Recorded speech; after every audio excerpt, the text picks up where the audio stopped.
Hello दोस्तों। कैसे हैं आप सब? आशा करते हैं आप सभी स्वस्थ होंगे और ठंडी का आनंद ले रहे होंगे दोस्तों। तो मैं अपने इस यूट्यूब चैनल के माध्यम से आप सभी के लिए संपूर्ण व्याकरण की एक सीरीज लेके आया हूँ, जिस श्रृंखला की आज ये पहली क्लास होने वाली है दोस्तों। तो हम इस कक्षा के साथ शुभारंभ करते हैं अपने इस यूट्यूब पे जो ये संपूर्ण व्याकरण की सीरीज है इसका। तो आइए हम समय को ध्यान में रखते हुए बिना व्यय किए अपना कार्यक्रम शुरू करते हैं। तो दोस्तों, जैसा कि हिंदी व्याकरण में सर्वप्रथम हम लोग अगर पठन पाठन का कार्यक्रम शुरू करते हैं तो हम सबसे पहले दोस्तों वर्णों के बारे में जानते हैं। इसके बारे में, वर्णों के बारे में। तो हमारा जो पहला टॉपिक रहने वाला है दोस्तों वो रहेगा वर्ण विचार।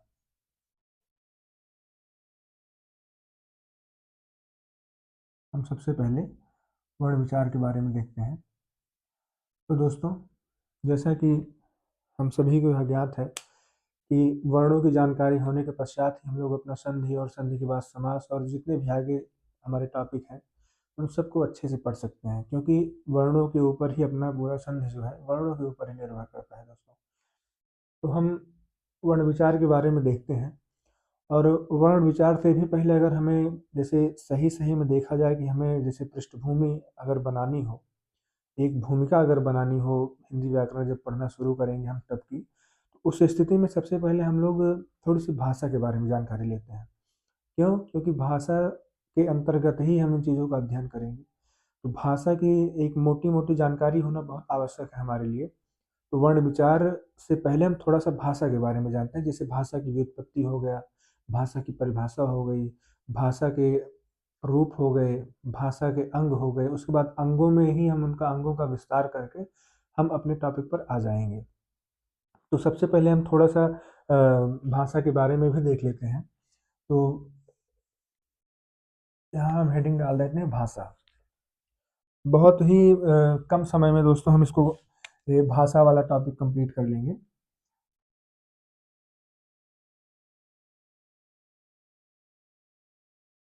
भाषा, भाषा के अंतर्गत हम देखेंगे क्या क्या। भाषा की सबसे पहले हम व्युत्पत्ति देख लेंगे। व्युत्पत्ति देखने के पश्चात परिभाषा देखेंगे।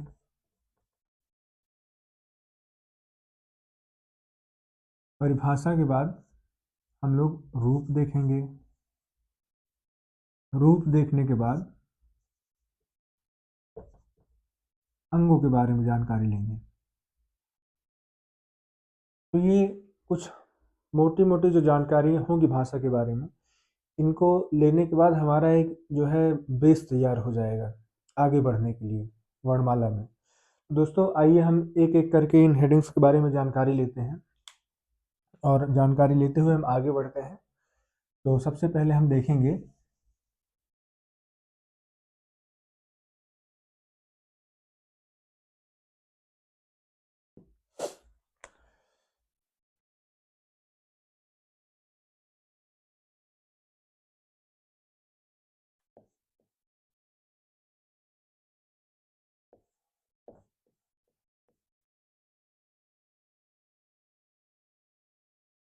भाषा की व्युत्पत्ति।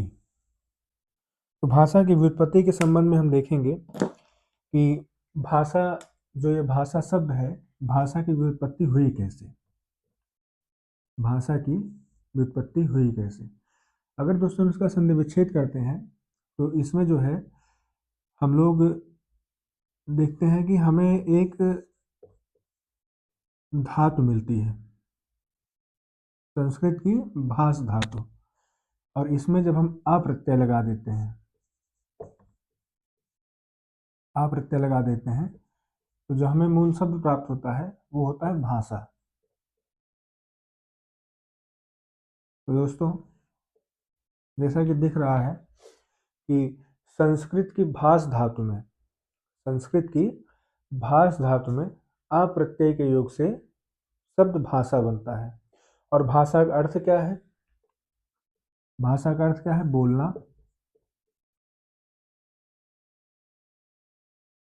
या कहना। बोलना या कहना। तो दोस्तों व्युत्पत्ति हम देख रहे हैं, भाषा की व्युत्पत्ति।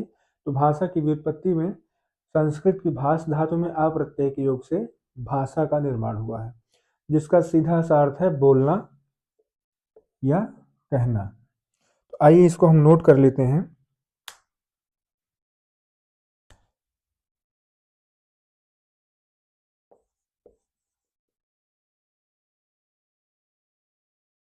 संस्कृत की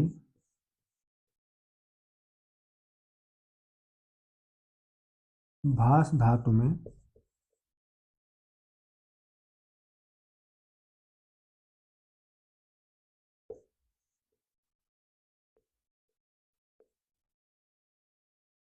आ प्रत्यय के योग से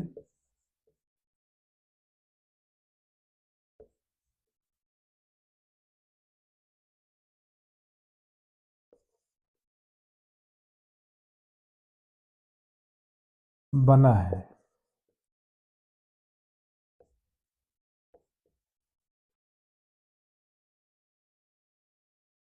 जिसका अर्थ है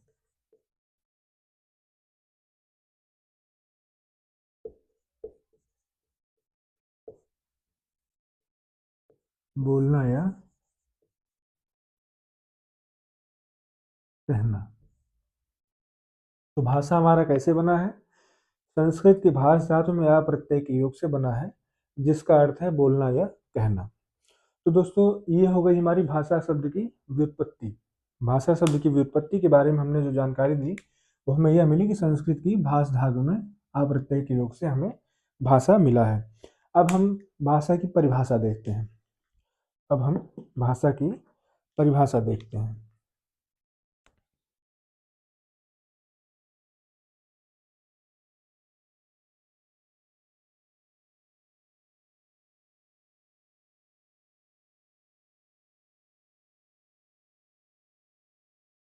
भाषा की परिभाषा देखते हैं।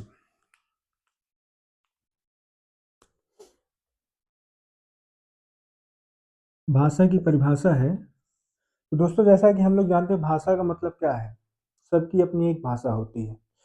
भाषा का सीधा सीधा मतलब यही होता है कि हम अगर किसी से कोई बात कह रहे हैं, वो उस बात को समझ ले, और अगला अगर कोई बात हमसे कहे तो हम उसको समझ लें, यही भाषा है। यानी आपसी संवाद का जो विषय हो वो एक दूसरे को समझ में आए, उसी को हम भाषा कहेंगे। तो भाषा का सीधा सा अर्थ है कि वाणी का वह माध्यम जिसके माध्यम से मनुष्य अपने विचारों को दूसरों पर प्रस्तुत करता है और दूसरों के विचारों को स्वयं ग्रहण करता है, उसे ही हम भाषा कहते हैं। आइए इसको हम नोट करते हैं कि वाणी के जिस माध्यम से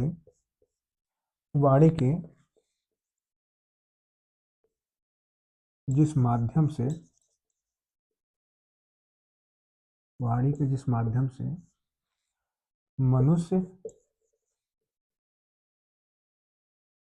मनुष्य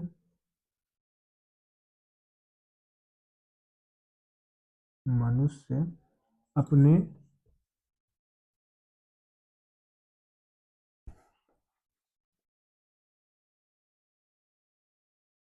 विचार दूसरों के सामने प्रकट करता है और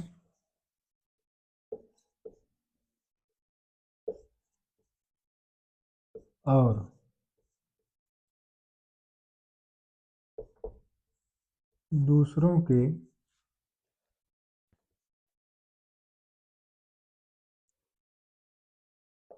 विचारों को ग्रहण करता है।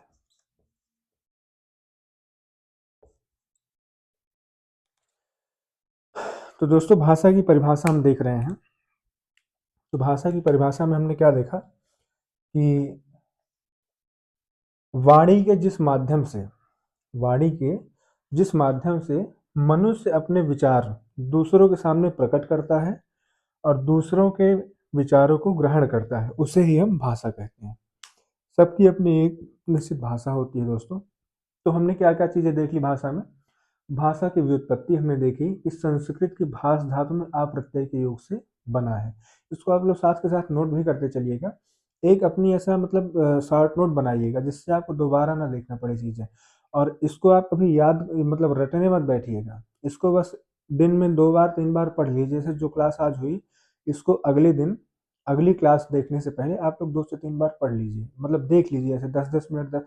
आधे घंटे आप अगर 3 टुकड़ों में दे देते हैं 10-10 मिनट का, तो दोस्तों अपने आप तैयार हो जाएगा। अब आप जो पेपर में देखेंगे क्वेश्चन तो तुरंत आप उसको टिक कर देंगे, और इसको अगर रटने बैठेंगे तो फिर इसी भर के हो जाएंगे आपके, और सब्जेक्ट फिर जो है छूटने लगेंगे, क्योंकि इसमें आपको आनंद आने लगेगा। ईजी है, बोलचाल की भाषा है हिंदी, और हिंदी जब हम पढ़ने बैठेंगे तो जाहिर सी बात है हमको समझ में ही आनी है, उसको समझ में आएगा ही आएगा। तो हमको इसमें ज़्यादा समय नहीं देना है। हिंदी में जितने भी नंबर रहते हैं वो आपके प्रैक्टिस के रहते हैं, वो पूरी तरीके से मुफ्त होते हैं, आपको उसमें कुछ भी एक्स्ट्रा एफर्ट नहीं करना होता है। तो आइए हम देखते हैं, भाषा की व्युत्पत्ति हमने देख ली और भाषा की परिभाषा देख ली हमने। अब आशा करते हैं कि नोट हो गया होगा। तो अब हम आगे देखेंगे भाषा के रूप। क्या देखेंगे? भाषा के रूप।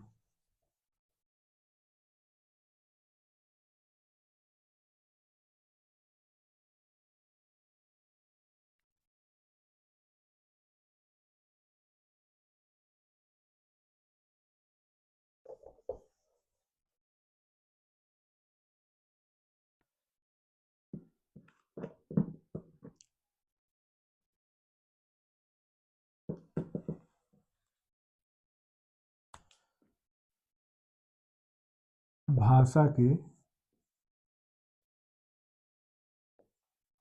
रूप।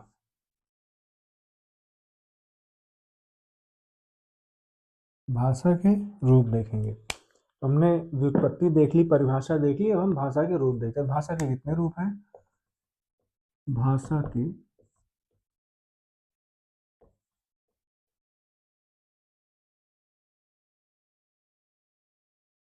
2 रूप हैं। दोनों रूपों में क्या क्या है?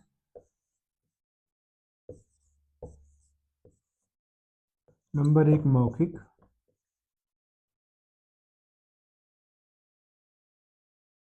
मौखिक रूप। नंबर 2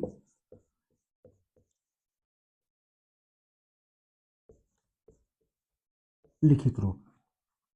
तो दोस्तों, या तो हम मुख से कुछ बोलेंगे तब अगला समझेगा, या तो हम उसको लिख के दे देंगे तब वो समझेगा। तो भाषा के हमारे जो रूप हैं वो केवल 2 रूप हैं, मौखिक रूप और लिखित रूप। अब तमाम अपडेट हुए हैं और सांकेतिक भाषा भी आने लगी है।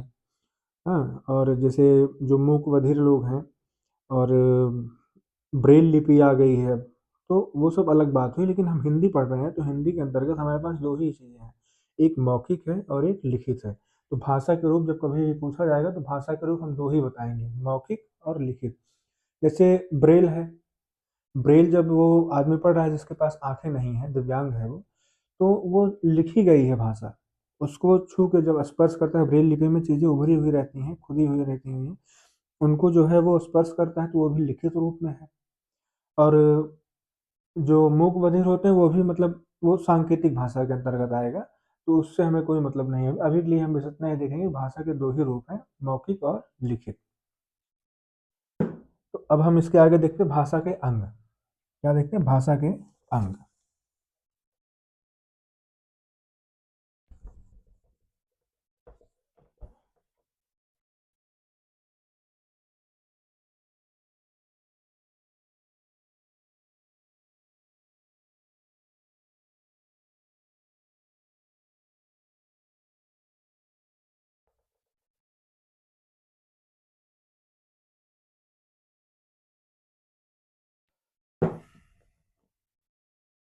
भाषा के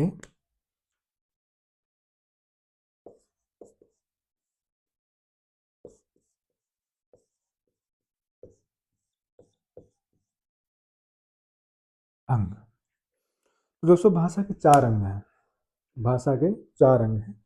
चारों अंग इस प्रकार हैं, जैसे हमने किसी वर्ण का उच्चारण किया, यानी वर्णों का जब उच्चारण होता है तो हमारे मुख से क्या निकलता है, कुछ आवाज़ निकलती है। आवाज़ यानी ध्वनि जिसको हम कहेंगे। तो भाषा के जो अंग हैं वो मुख्य रूप से भाषा के 4 अंग हैं। भाषा के अंगों में हम देखते हैं भाषा के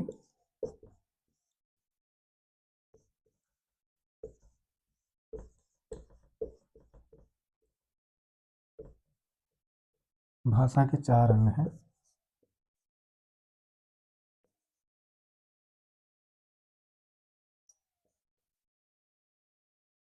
भाषा के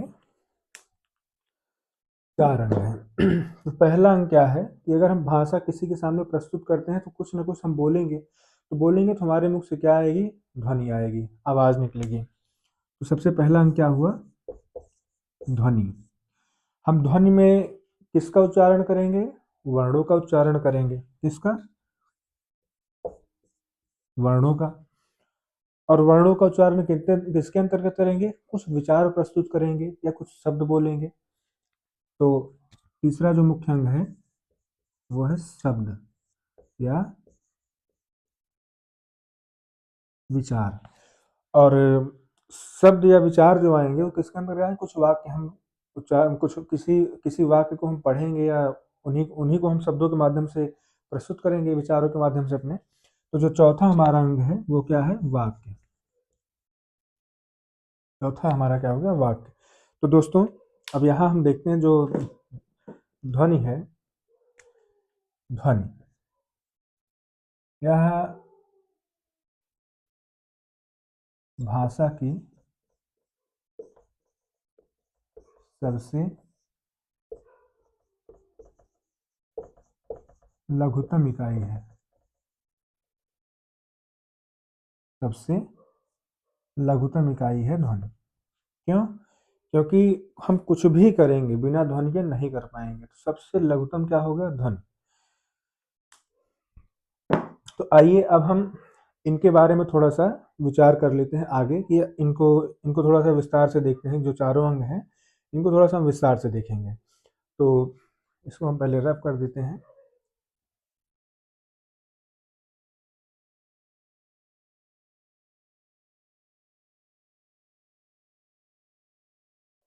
भाषा के जो चारों अंग हैं, चारों अंग में अगर आप इसमें नोट करना चाहें तो एक और पॉइंट आप नोट कर सकते हैं, नोट के तौर पे।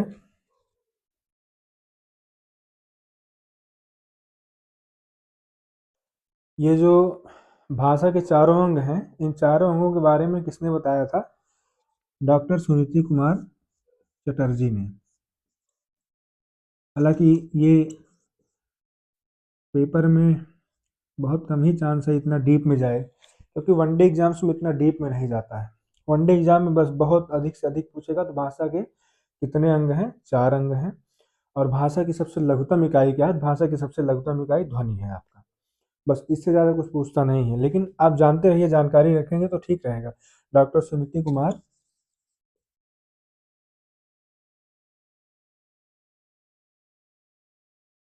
चटर्जी के अनुसार है ये।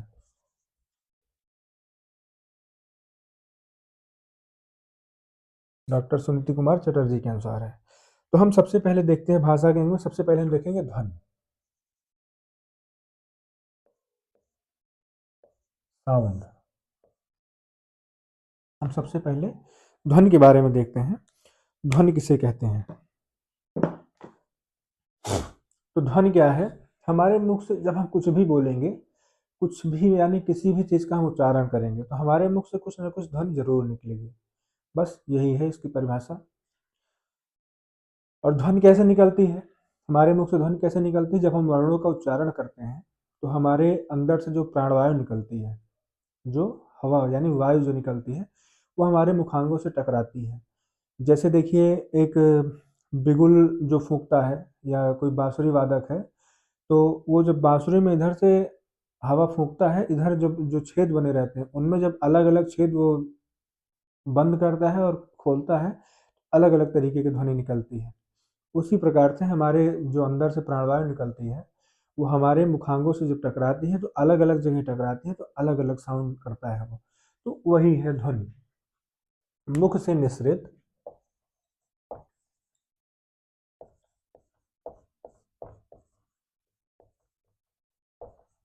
मुख से निसृत, निसृत यानी निकली हुई।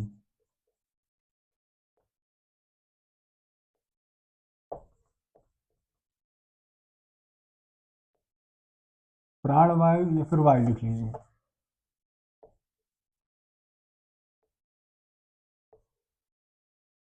वायु का वह स्फोट, स्फोट यानी उच्चारण।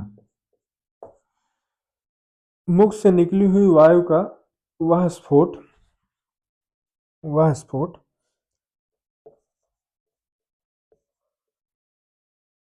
जिसके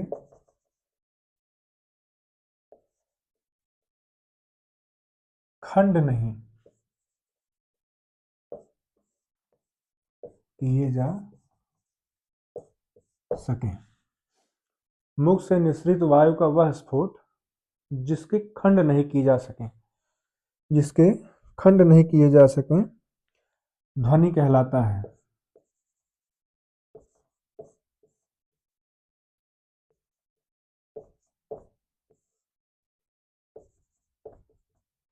ध्वनि कहलाता है। तो इसको पढ़ने के बाद दोस्तों, इसको पढ़ने के बाद दोस्तों देखिए, इसे मुख से निसृत वायु का वह स्फोट, मुख से निसृत वायु का वह स्फोट, स्फोट यानी उच्चारण, स्फोट यानी उच्चारण। मुख से निसृत वायु का वह स्फोट जिसके खंड नहीं किए जा सके, उसे हम ध्वनि कहते हैं।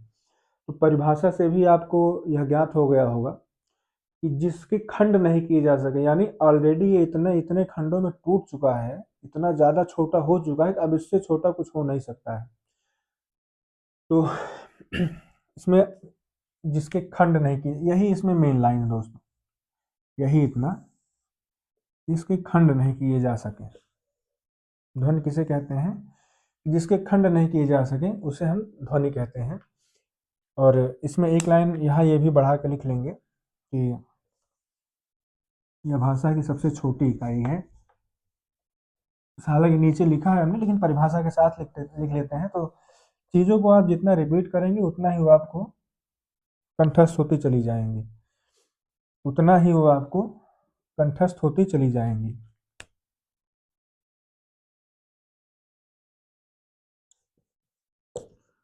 यह भाषा की सबसे छोटी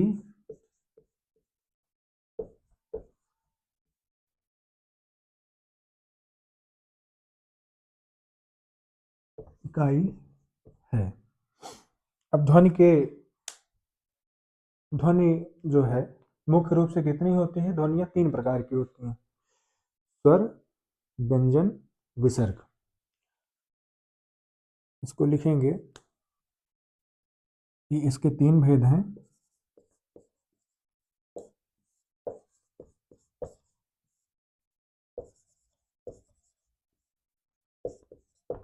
इसके 3 भेद हैं, स्वर, व्यंजन, विसर्ग।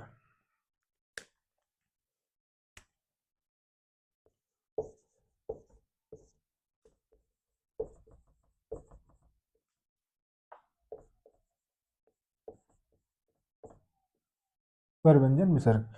तो दोस्तों ध्वनि जो है मुख से निसृत वायु का वह स्फोट जिसके खंड नहीं किए जा सके उसे हम ध्वनि कहते हैं। यह भाषा की सबसे छोटी इकाई है। इसके 3 भेद हैं, स्वर, व्यंजन और विसर्ग। अब हम देखते हैं इसके आगे, ये पहला हो गया। अब हम दूसरा भेद देखते हैं।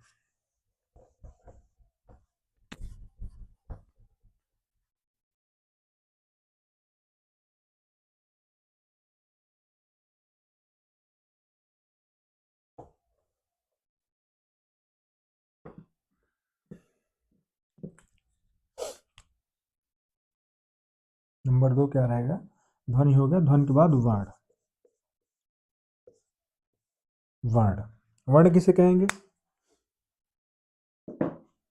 जब हम किसी चीज का उच्चारण करते हैं तो उसी की ध्वनि आती है, यानी ध्वनि का लिखित रूप ही वर्ण हुआ। क्यों? क्योंकि जब हम वर्णों का ही तो उच्चारण करते हैं, जब हम वर्णों का उच्चारण करेंगे तो उच्चारण में ध्वनि निकलेगी।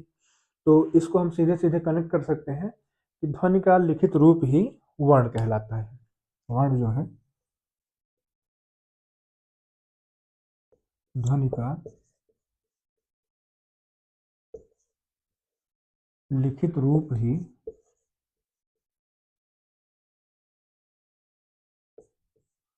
वर्ण